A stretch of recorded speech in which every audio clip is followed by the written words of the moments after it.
So how's my role changed as the business is growing? Well, the biggest thing is that when you don't have that many employees, you're wearing a lot of different hats. And as the business grows, you're going to be wearing less hats, and you really got to delegate more. And for me, it was tough because I tend to have my hands in everything, and I like to control a bit.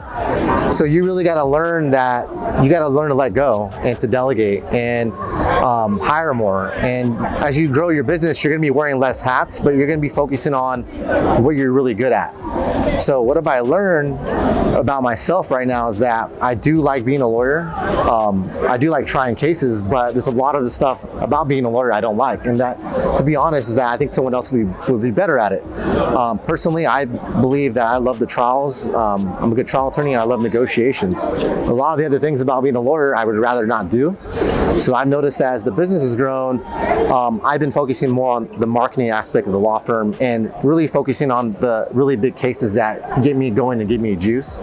So I think in summary, you really got to learn to just let go as you grow and to hire more people, hire around your weaknesses. Whatever you don't like or whatever you're not good at, delegate that, hire someone that is, and focus on what you're good at. So right now, I believe that I've been transitioning into more of a marketing role and more of a trial lawyer that comes in on the cases that I choose to come in on.